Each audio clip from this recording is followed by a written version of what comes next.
Hi, this is Jay Ossing from Twin Peaks The Return. You're listening to Inspirado Projecto.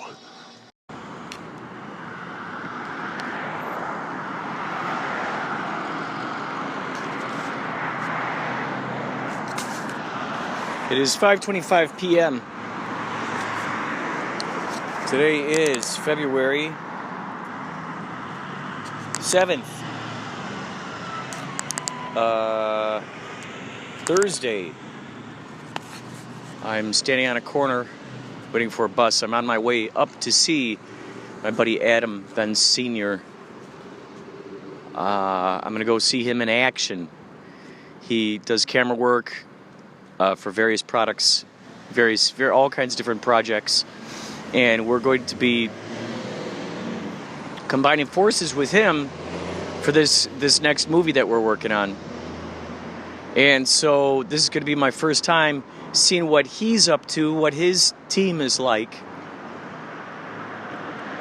and just watching how it all unfolds. I'm very, very curious. I love the creation process. I love watching people when they're in their element, when they're making stuff,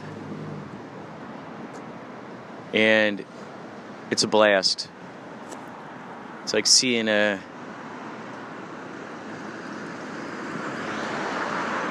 like seeing the mad scientist in the laboratory, being able to. It's like you're given a glimpse into the process of the laboratory. Please take a look into my laboratory. Yes, many of us here use very interesting tools. Incredibly interesting tools. Full of technology. And of course, very, very exciting features. So, won't you go with us on a path into an extraordinary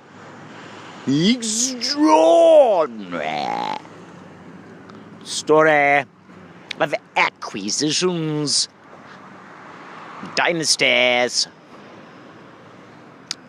historical references, and of course,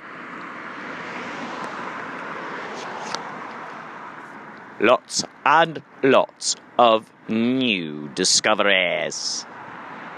If there is one thing we thrive on here, it is the new discoveries.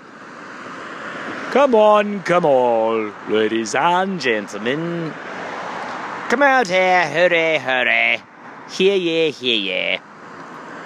One and all, grab your umbrellas and make your way to the center of the dance floor.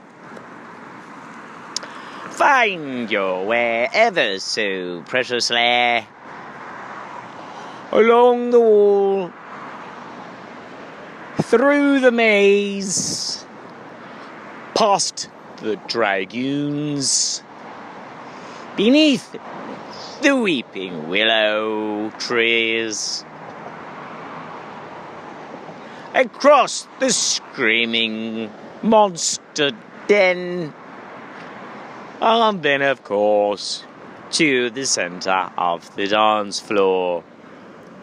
Please make certain, if you're wearing the suit of armor, please set it kindly on the floor next to you on the dance floor. Note, do not put it on the sand. That is not regular sand.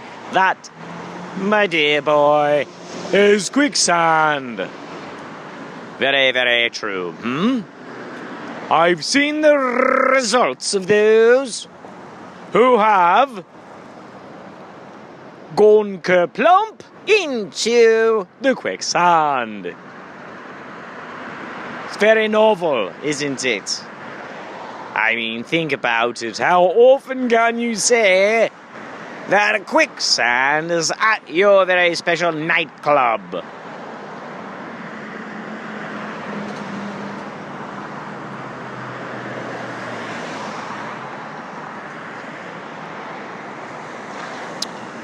Okay, ladies and gentlemen, I bid you adieu until next time, when we shall undoubtedly experience a well-timed interview. Who knows, perhaps even some extraordinary synchronicities. Goodbye, take care, keep the eyes open, listen for the magic, and follow your heart through the imagination.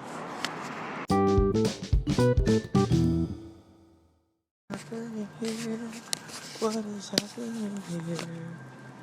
What is happening here? What is happening here? What is happening here? What is happening here? What is happening here? What is happening here? What is happening here? What is happening here? What is happening here? What is happening here? What is happening here? What is happening here? What is happening here? What is happening? What is happening here? What is happening here? Oh, this air smells so good. This is now see, I saw a person walking with a dog, so I went across the street, then I came back over to the other side of the street. Okay, so now I'm walking along a sidewalk, and there's a person with a dog. Oh, there we go. There they go. This is happening here. This is happening here. This is happening here. This is happening here. This is happening here. This is happening here. This is happening here. This is happening here. This is happening here. This is happening here. This is happening here. This is happening here. This is happening here. This is happening here. This is happening here. This is happening here. This is happening here. This is happening here. This is happening here.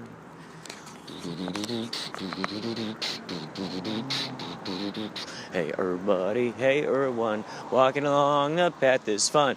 Late at night, don't get uptight. Alright, it's gonna be just fine. Bom bom bom boom chim boom chim boom chim bada bada boom chim boom chim bada bada bada boom chim boom bam bam bam bam boom bam bam. Yeah, we're walking on the path at night. Don't bada da da da be alright, chim boom. Don't get uptight, don't everything just fine. Boom chim boom time.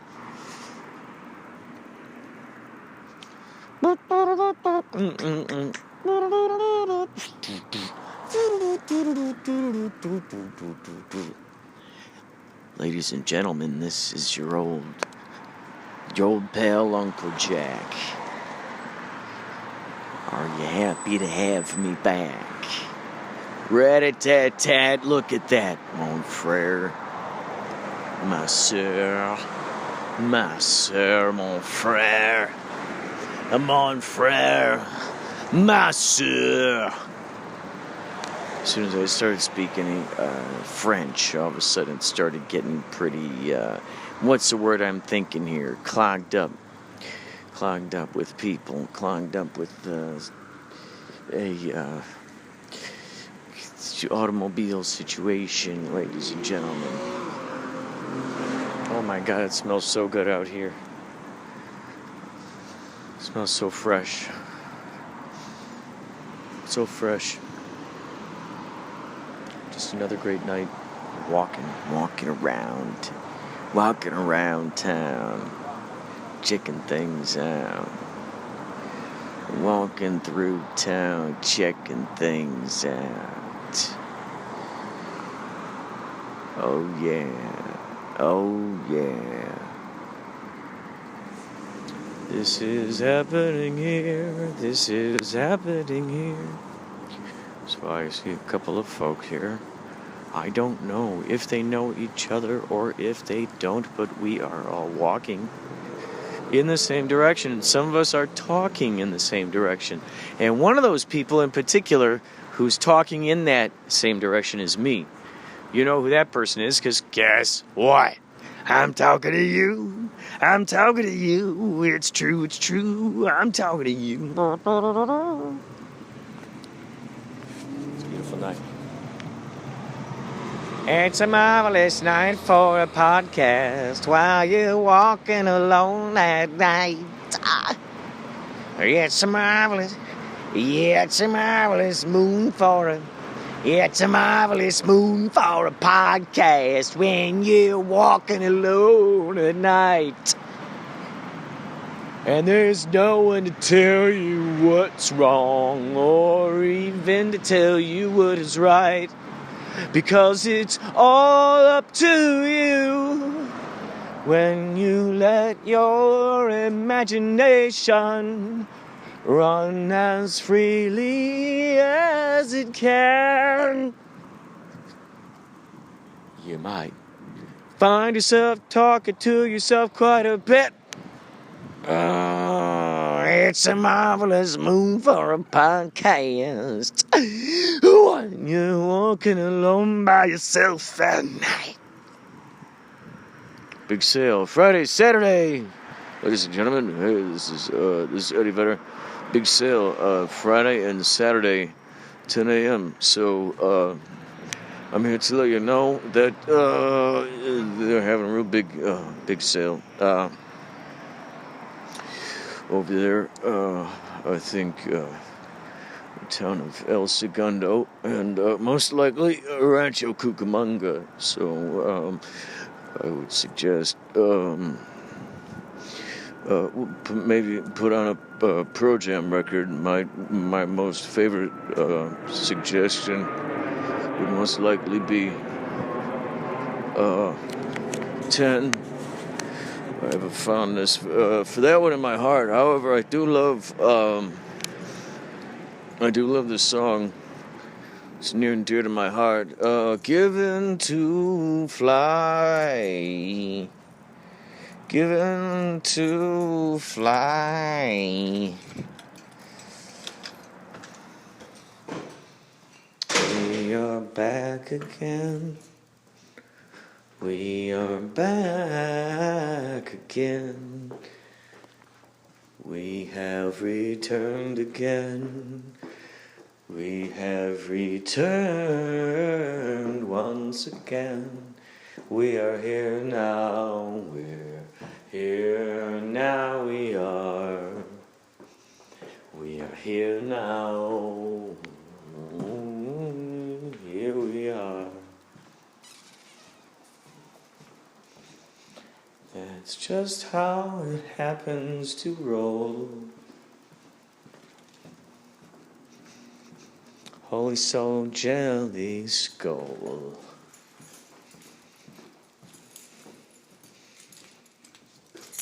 Here we go.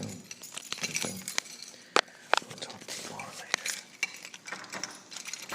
And after these next messages, I have the door we're opening up to me right now. You've told me a lot of great stories, and you could very well have told me about this story before, but it's such a cool one, especially since it's near and dear to my heart, which is science fiction. So the Second Coming was an idea that you had, that you pitched. That was the thing I was telling you about earlier when I was saying that before I even started writing, when I didn't even know how to do a treatment, that was the story of the Second Coming. That I wanted my roommate, who was an actor, who said he knew how to write a treatment. I'm like, well, help me write this treatment, because I think I've got a really good idea here. That would be a good idea for a movie. And that's like the script that I started learning, and I just kept getting better and better at it. And anyway, it got optioned by these producers, and they went out with it for a while, and it got close, and we had offers, and the agent APA screwed it up, and so then we didn't have money for it, and then we had, next thing I know, in 1999, a friend of mine worked at Universal, and he had told me hey, look at this up. I heard about this. It's the same title as your script, and I looked it up, and it was same idea, same everything, and it seemed pretty blatant to me, but I was like, how could this happen? But, then I thought about it. My script was sent to every place in town, so there was a lot of chances for people to see it. But I went to, when I heard that this guy got paid $500,000 from Castle Rock. So I went to some attorneys, a couple different attorneys, and unfortunately they said there's really not a whole lot you can do unless you can prove a link, like how they would have had access to this. And I'm like, well, it's been going to everybody. I mean, I don't know. Somebody could have been in the office and just heard the concept of it and, saw some bullet points on it. And then, but thing is, what were the differences between your script and what you saw? Well, I mean, I wasn't actually able to read the other guy's script, but I mean, mine was about, The Second Coming was about a scientist that clones Jesus Christ, and then the next Antichrist finds out about it, and he comes after him. And there's this ex-cop that protects the child. Well, in the other story, it was the same story, except instead of an ex-cop, it was an ex-con. So... who told you the contents of the other story? Well, it was online, I believe, on a website that listed scripts that had been sold and what they were about and who sold them and this and that. And so, I mean, I knew who the guy was, but I couldn't prove a link. And of course, the internet was in its beginnings in 1999 area. And I mean, the only thing in the long run I would say, if I had to take away anything from this, is that Castle Rock went out of business. The movie got put in the turnaround, so it never got made, but the guy did make all that money.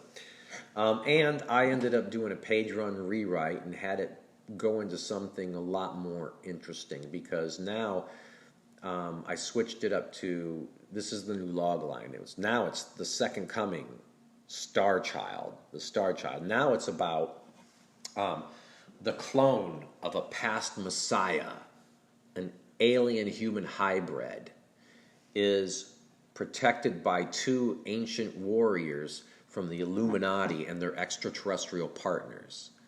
So now it's got little elements of the Matrix in it, and it's in it, the child it's basically implied that he's the clone of Christ, but it's never stated, because I will say that there's some, religious things and stuff like that people could have issues with. So it was one of those things that was implied, but I was much happier with the rewrite on it. And the rewrite actually got optioned by a producer, and but unfortunately nothing happened with it, Sometimes I wonder how cool it'd be is if there was just a website where they just made it really easy. Like, okay, here are these people who have money and they're philanthropists, or they got all this money and they just want to be producers of these movies. Okay, here they are. Here's a list of these people, and here are the people who right. There is. That's the websites that I submit my scripts on, like inktip.com. That's where producers and writers connect, because the producers go there looking for projects, and writers go there listing their projects. Oh. Yeah, there's a couple different sites, but Inktip is one of the more popular ones. My script Designated Driver that got optioned by Indecisive Films was done through Inktip. So that's one of the places, but that's pretty cool, because, producers are looking for all sorts of things, and a lot of times they're very specific, because, like I said, they may have a specific actress they want to work with, because they know they can get their picture funded because of having that actress, and she wants to do a certain type of role, so they'll look for a specific script. We're looking for scripts that have to do with the Irish in the 1940s and such, and like, what the hell? But there's a reason why they're doing that, because part of their funding's based on having this idea or having this artist that wants to do something like that, and they can get funding because this person's in there and that type of thing, you know. It's intriguing. It's, you know, just finding those connections, like who wants this or who wants that or who wants to try this. I just found out that a friend of mine is friends with the woman who played Frenchie in Grease, the Grease movie. Didi Khan, and he knows that woman, and she goes, I just want to act again. So you find these folks who really just want to be in movies and stuff, and you get them for a lower price just because they just want to be in something. So so now they're cooking up ideas as to how to get her involved with, oh, with shit, some dude, kind you know, of projects. I'm Facebook friends with Eddie Deason. You know who Eddie Deason is? No. You know the movie Grease, right? Yeah. You've seen the movie Grease, though, right? Yeah, You yeah, know, you know the very tiny, small character, but Eugene. Eugene, yeah.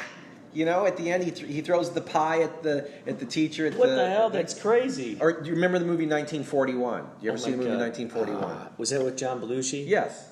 In an airplane? I just remember seeing the poster. Well, do you remember? Oh, okay. I was going to say there was a scene where there's people sitting up on. They're waiting for the Germans to come in. There's these two people sitting up on this Ferris wheel, and the guy with the puppet. And anyway, my friend Eddie Deason, he's been in a lot of these movies. I'm Facebook friends with them and stuff like that. And, Whoa. so he does low budget stuff all the time now to get on there. How funny would that be is to get her and him together as cameos in a movie? Oh, absolutely. Yeah, absolutely. Because one would say yes if they knew that the other would say, hey, that sounds fun. Absolutely. He pretty much makes his living off these events and stuff like that where he signs autographs and stuff. Wow. It's interesting when you start thinking about in your because Grease in 1941 is a cult classic, and he's been in other things. He's made jokes about how he has lost like jobs where the description is looking for an Eddie Deason type, and people have gotten jobs over him being the real Eddie Deason. Oh my God. He did have some throat problems over the years, though, to where his voice was not the same, and I think it was an issue for him because he lived in he left L.A. for a few years to go live with his mother in Maryland, maybe someplace over in there, and he just recently, in the last couple months, moved back to L.A. But I've been his Facebook friend. So you gotta try to get him into. Oh no, I couldn't even afford him. I mean, even his day rate would be like $1,000 or whatever, you know, and he would only do a SAG project, you know. Right. I don't know. He could be FICOR. FICOR allows you to do both. Yeah, that's something I'd like to look into. Well, see, this is the thing, dude, is that I was on the phone with SAG because, you know, I'm SAG. And I originally thought I was going to be doing this on a SAG contract. But when it became apparent to me that I was going to be the only one in the production that's in SAG, and I talked to them about, hey, you know what, I'm moving. I may not be out here, get back in career, put my thing on hold.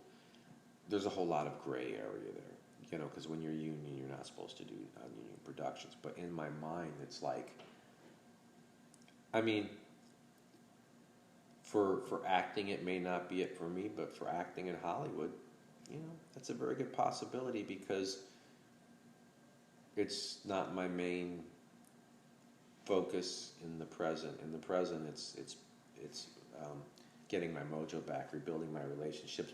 But you know, artistically, music and filmmaking and writing is where I want to go. So the acting thing not being there, I'm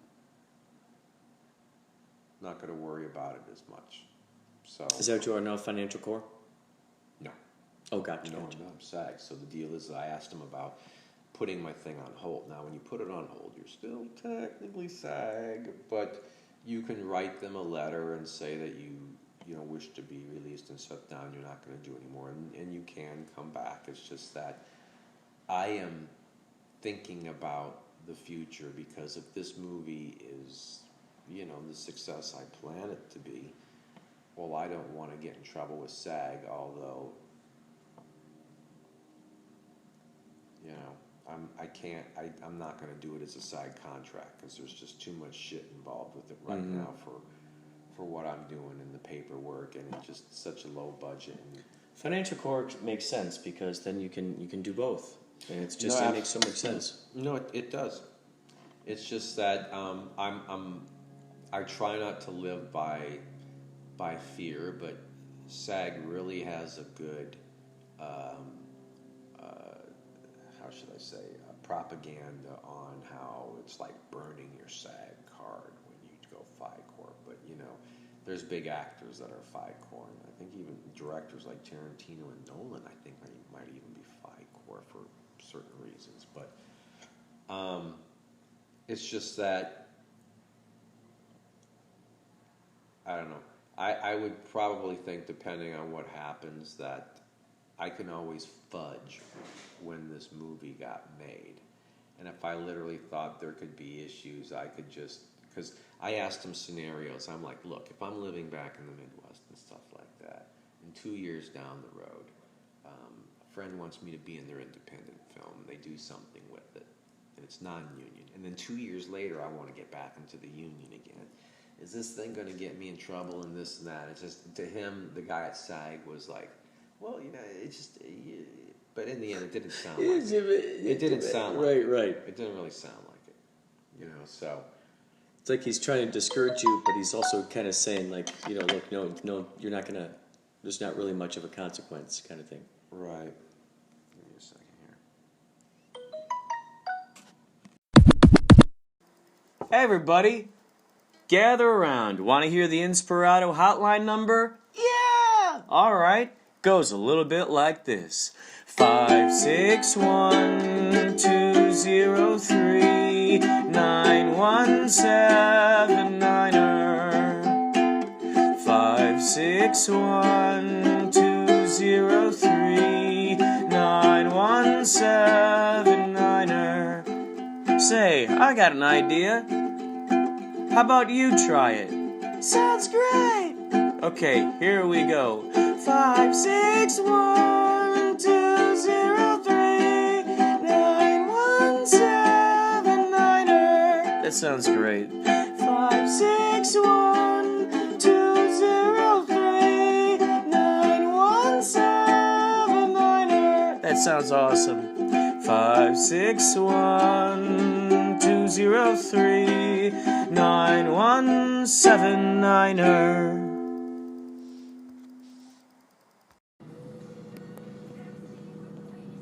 So the wizard plot of Jimmy Woods, who's got PTSD, he's hooking up with Corey, and Corey takes him to the video Armageddon party. And there's a $50,000 grand prize, and so then they basically find out that Jimmy has this amazing innate ability to play video games. So it's that kind of 1980s cheeky but cool belief that a lot of kids had, that they would become some great video game champion. And everybody wanted to become it, So it's a cool movie. Other movies, I'll send in another message. Take care.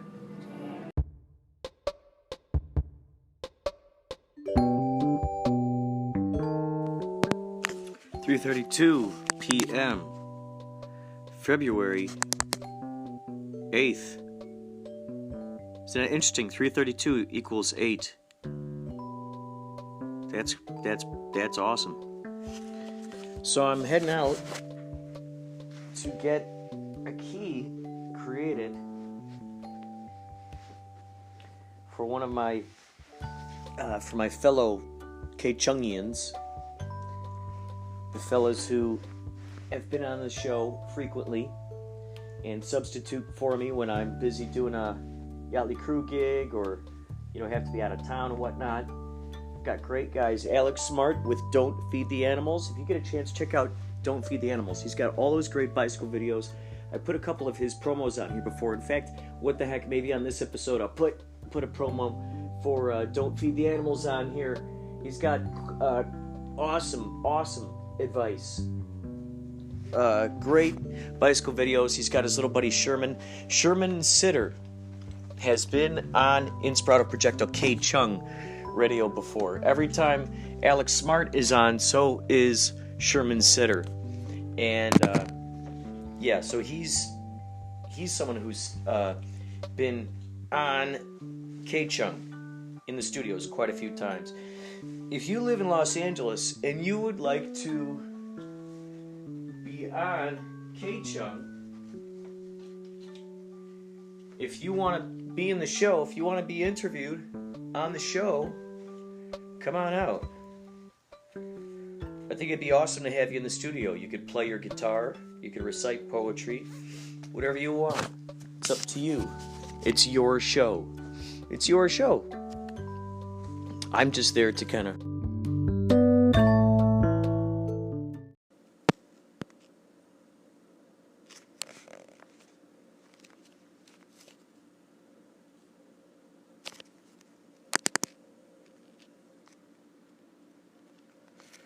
All right, so the time's now 4 p.m. I started talking to my brother Josh at 3:08 p.m.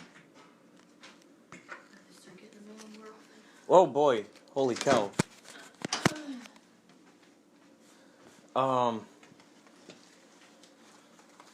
So Josh and I were talking, and he said that he was going to see this band called Dawes. And he said they're kind of like alt country kind of band, kind of like Wilco or something. And Ryan Adams, you know, that kind of vibe. And as he's talking, I go, "Forgive me, but what CCR song are they going to play?" Like, I'd never heard of these people before. And I was just chuckling to myself because I was thinking about Big Lebowski, because in Big Lebowski there's a thing where he's talking about his Creedence tapes. He's like, "Oh man, they stole my car, man. You know, like I had a couple of Creedence tapes in there." And then he ends up finding that his Creedence tapes were still back in his car. Anyway, so I had this little kind of inside joke in my brain as I'm thinking about this Creedence, but I didn't say Creedence. I said CCR. I go, "So what CCR song are they going to sing?" And he goes, "Dude, you're not going to believe this. There is a song that Dawes does that's out right now where he collaborates with John Fogerty from CCR." That's crazy. And I'm like, "This is crazy, dude. Like, look what you beamed in my head. Like, this is so crazy." You went, woo, woo, woo. You just beamed it right in there. Just nuts, man. That's awesome. So it turns out that apparently right now there's a John Fogerty, you know. So the crazy joke of the whole thing is that when Josh and Monica go to see this band Dawes, the crazy thing is that they will be, in a sense, slightly singing a CCR song, because they'll be singing a song that he did with John Fogerty. Now, how crazy would that be is that if they end up actually singing a yeah, that would be crazy. you know, a CCR song. So I just thought that was phenomenal.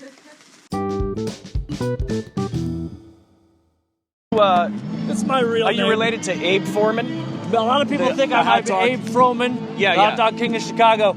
He's my half-brother. Oh, he's your half-brother. Yeah, I'm more of a sausage patty guy. Oh, gotcha. But, you know, we get down. He's not really in the same income bracket that I am, which, you know, at big family gatherings really irks him. You know, but as I say, I'll make you better because I'm better than you. Yeah. What do you like doing the most? What are some of your favorite things? Women. Do you act at all? Me? Do I act? I went to Juilliard, community college. What did you go to Juilliard for? For your fashion? All of it. Oh, gotcha. Oh yeah. Oh, I was with all the big ones. George Clooney with a K. Oh, George. Yeah. That was the big one I was with. Wait, what are you out here promoting? The babies? Well, this is a business I've got here. Your sign here says, "Condoms hurt my dick, but babies hurt my pocketbook, so I'll double bag it, baby." That's right. It's my Ed book Forman. on safe sex. But Let's see what some of your others I've got so many others. This one I wrote at Juilliard. It's called Poopin' and Pimpin'. How to be full of shit and score mad ladies. Oh, that's good. Yeah, that's a good one right there. This one is a new romance guide. It's perfect for Valentine's Day. It's called Choosing the Right $3 Chuck. for that 3-nut fuck. Oh, very good. Very Yeah. good. Very good. It was my Christmas book. This isn't very timely. It's called Maximum Getting, Minimum Giving. Oh, that's good. You gotta There's put picture you of you in a first. Santa. Yeah. Yeah. in the That's me Santa right Claus. there. Let's see this. You got is, quite a few books here, don't you? Do what you want by wanting to do what you're doing. I don't even understand Oh, that that's one. good. I like that Yeah. one. I like that This is one. my dieting book. This is a healthy eating book called Ranch on Anything Equals That's Salad. good. That's very healthy. That's right. So, you know, you gotta send the right signal. Yeah. What do you want people to eat? Yeah. Sometimes you. Nature. You Me. in nature. Me. What else you got here? This is a book on, of course, I've been out here making my, you know, so many zeros. Oh, This that's is good. my finance book entitled $1, $2, $3, $4, Oh. $5, $6. Give me your money. Oh, that's good. Yeah. So you got quite a few books. Oh, you got Oh, more. yeah. You got Of more. course there's more. There's so many. There's one with a bunch of hands over here. Oh, What's yeah, this one here, this is a romance guide. It's for the ladies entitled 101 Ways to Touch His Dick. Oh, that's It good. doesn't play as good in 2019, but you know, Yeah. sometimes you got to pull out the classics. Is that one from the 80s? This one right here, Yeah. 100, this is from 69. Oh, 69. 101 of from course, of course. 69. Yep. You know, we got them here. We sell these at $10 a pop, sometimes 20, depending if people are really stupid. So where can people find you? Where can they find you if they want You to can go find online? me, Hollywood and Highland. I'm out here living my best life. So do you have a Facebook page or anything? Twitter, Instagram, I had a anything where people MySpace, can find but you? I lost the password. You lost the password to MySpace. I lost my MySpace password. You know, I was getting digital, but So if people want to find you, if they look up Ed Forman, if people want to find me, they just have to come out here. they have to come out To here. Hollywood. How often are you out here? If I'm hungover, I'm here. If I'm drunk, I'm there. Where do I send this podcast? In other words, where can I send you the link to this podcast? My, got a my card? director team. These guys have been got- oh, good. directing me. Talk to the director. Very good, very good. He's got all the digital stuff down. Oh, very good. Me, I'm just, you know, young, dumb, and full of myself. Yeah. Here, let me hand this to you. I'm going to talk to your director real quick. Oh yeah, talk to the director. All right. So what is your name, sir? Look at that. Cena? You're in Hollywood. Sina? Yeah. They want to come to the big Yeah, dog. this is I'm not gonna bite. Ed's just a guy. We met him up in Portland a couple years back. He's very interesting up there. He messaged me, let me know that he was going to come down here. Oh, good. I moved down here a couple years back, and so you know, I thought I'd come out, help him out. Got some people together, and he said he wanted to put a video together, so we're out here Love doing it. that. Are you is there gonna be a particular YouTube channel that you're gonna upload this to or something? I think so. If I get your information, I can email it to you whenever it's whenever it's done. Yeah. Okay, so go to the email address. I think if you just look on YouTube, Ed Forman, you'll definitely find his other work. Yeah. Okay. I'm gonna hang up now, but I'm gonna get your information, so then I'm gonna send this to you. Ladies and gentlemen, you've been listening to Inspirado Projecto, and that is Ed Forman, ladies and I gentlemen. invented the meme, by the way. We didn't even get to the whole fact that I invented the meme. That's See my that? new thing that I figured out. Funny picture, a couple words. Oh, what's that sound like? My books that are just covers, baby. Yeah, I was like- I was make sure like- you get that he invented the meme. Well, yeah, Oh, I mean, yeah. Who wants to read when you can look? Exactly. You know what I mean? Exactly. So I was like, bam. Who wants to put it read on when you the can look? cover. Yeah. Judge a book by its cover. Follow your Ed stinks. Oh yeah, I love it. I love it. I'm gonna get your information. Sounds good.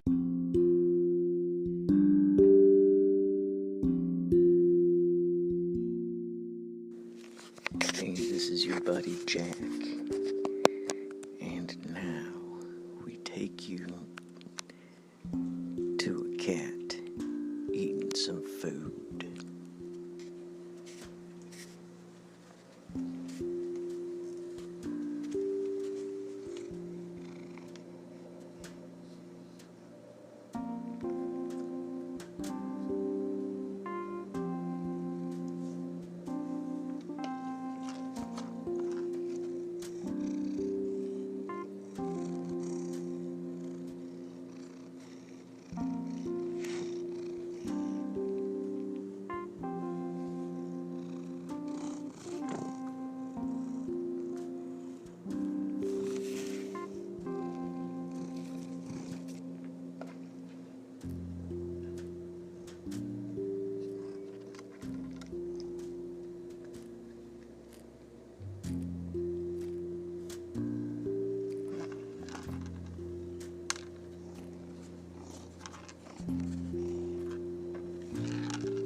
has been Marky the cat eating delicious nuggets and giblets of cat food products. Possibly cornmeal, but maybe with some chicken byproduct. Thank you for listening. Good night.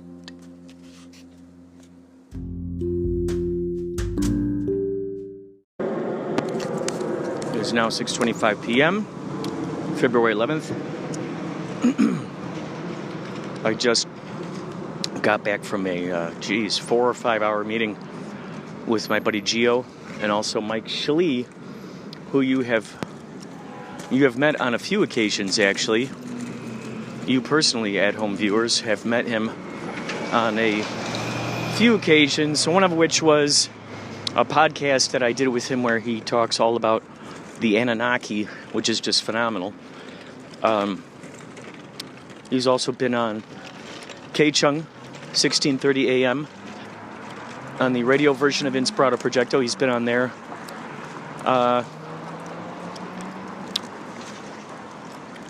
You're familiar with him. He writes screenplays like a madman. He's got so many screenplays. And my friend Gio knows Manny Pacquiao, the boxer. So we're working on ways to get him included in some of these things that we're working on here. So the meeting was really good, and the cool thing is that Mike can write so fast. This guy's like just a monster with writing. You give him an idea, and he goes in a laboratory, and he writes it up.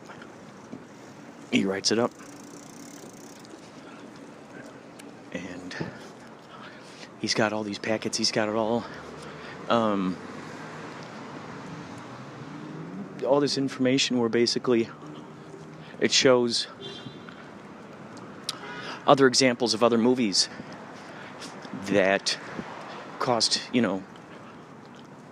certain amounts of money and then made back X amount of dollars. So he puts these little things in a packet to show these investors, look, this is what we expect back. This is kind of, we cannot guarantee that you make this money back. However, we can say that in these instances, this is what happened. And so when you show them that stuff, now it sets them at ease, and now they want to invest. So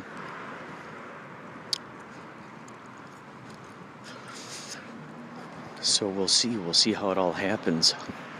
And what you just heard there,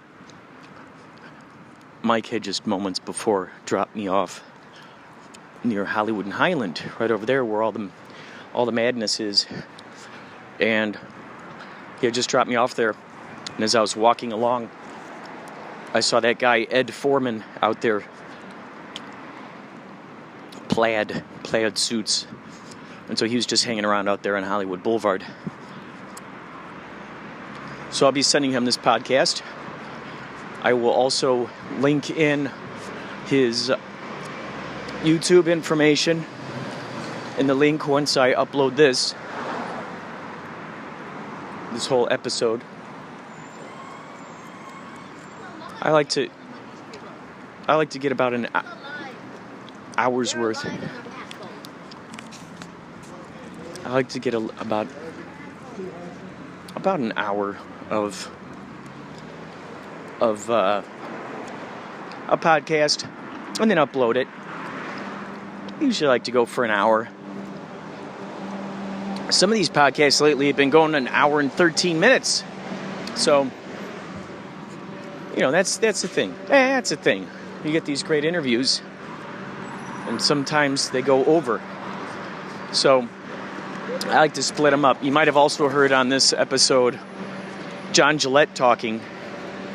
I put out a podcast. My last podcast episode was about John Gillette, my buddy who has seen lots of UFOs in the backgrounds of photos that he has taken throughout his life. Check that out. Check out that episode and check out the craziness he's experienced. It'll explode your brain. So yeah, he's had multiple sightings, so to speak, throughout his life. You know, in these photos. Then he put together a found footage movie called The Light, which you can actually hear on YouTube. You can hear that movie or see it. So we had that last episode with him on there, and this episode you can hear some more of him talking about. I believe he's talking about his. He's talking about a movie that he had started up called The Second Coming. So he's describing that on this episode, which either you just heard or you're about to hear, depending on how I put the sequence,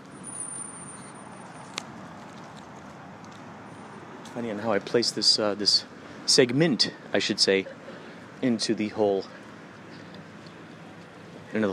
shenanigan.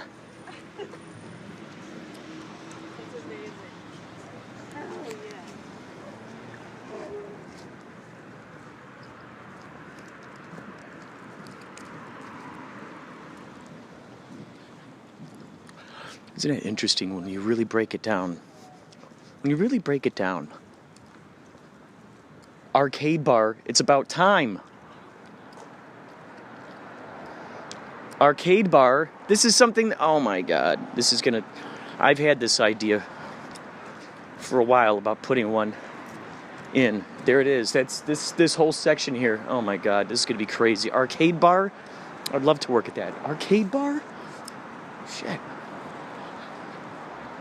But it's interesting when you look at things like let's say photos, videos. There's this idea of something awesome going on with those people at that time. Well, what's interesting when you really break it down, it's simply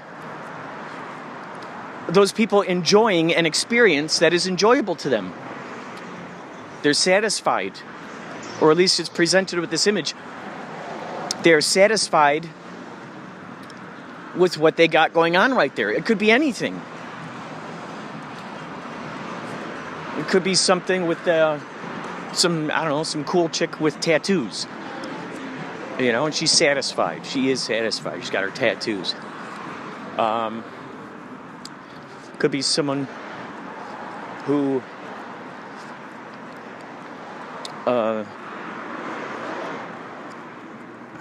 I don't know. Let's say beer commercials. Someone drinking beer and they're out there on the island, and everyone's going, "Oh, I'm so jealous. I want that." Well, do they want that, or do they want the experience of being satisfied? The experience of feeling, relaxed, calm, immersed in enjoyment. I think that's pretty much basically the main thing that you're diving into, the main vibe of that situation. When we see someone up on a poster, billboard or whatnot, commercial, and it's like, oh, that's the cool guy. See, they're giving this image. You all know this. But when you got these images up there, in addition to the image going,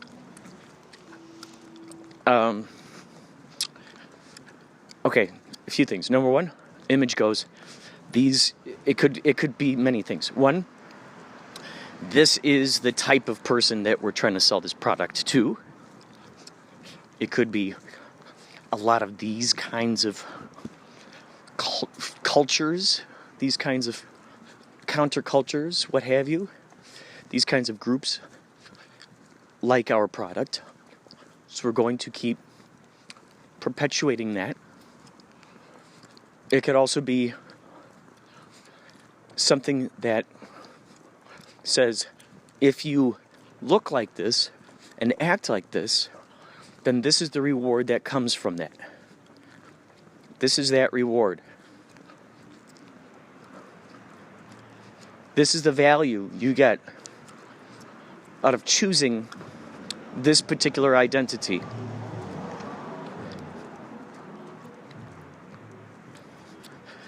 Slightly, it reminds me of that Twilight Zone episode where once a woman gets to a certain age, she has to pick a particular body, a particular style that she now has to go with.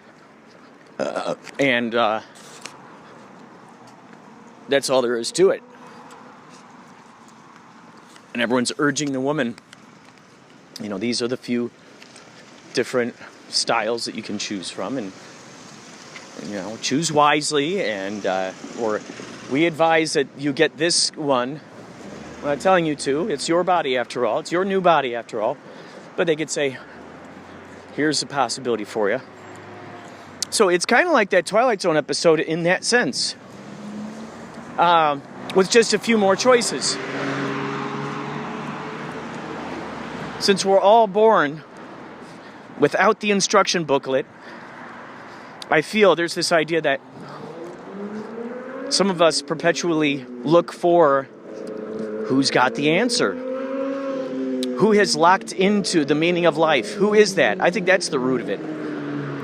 The meaning of life, kind of, we add that element to it. Well, now here's an identity that really seems to, they got it all figured out. It's a blueprint. Here's the punk rock blueprint. Here is the country western blueprint. Here is the hip hop blueprint. Here is the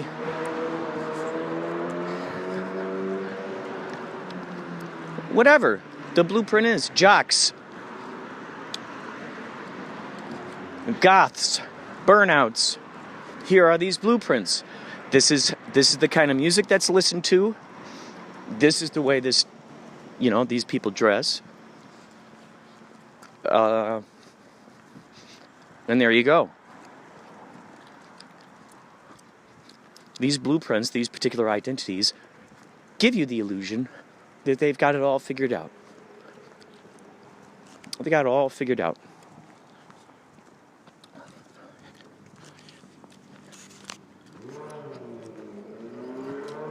Now, the next thing is wondering what kind of information is given. What kind of information is received, recycled, precipitated,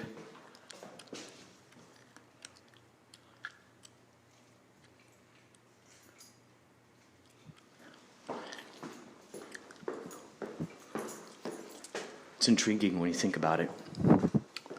So, even if, let's say, for instance, you listen to Esther Hicks with Abraham, there's a lot of astounding answers in there.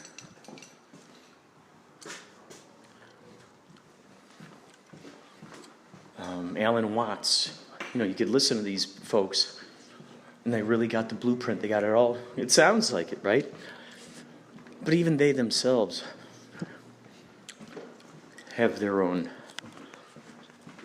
trials trying to follow their truths sometimes, huh?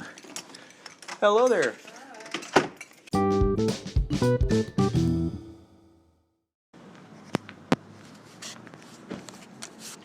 February 12th, 4:20 p.m. and I'm going up to the grocery store. Got to get some new cat food. On the way up here, I just saw a guy who was great from a distance. He was wearing a crown on his head.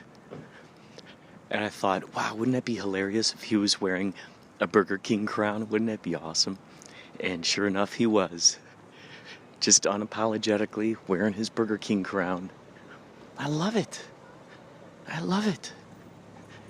Isn't that awesome? One might say, oh, this is par for the course for Los Angeles, this kind of stuff.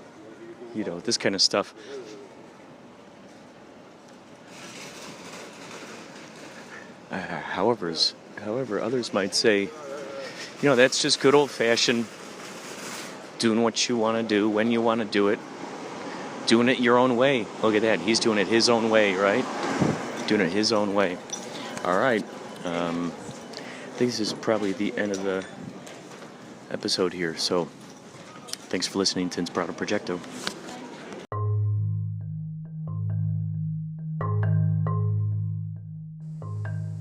3:20 a.m., February 13th. And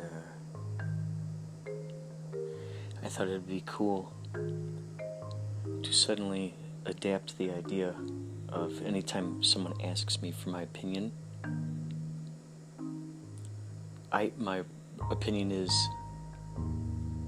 either I can't complain, or I'm a legend in my own mind, or I was just really thinking about this one. What can I say that hasn't already been said? What can I say that hasn't already been said? Who am I to say?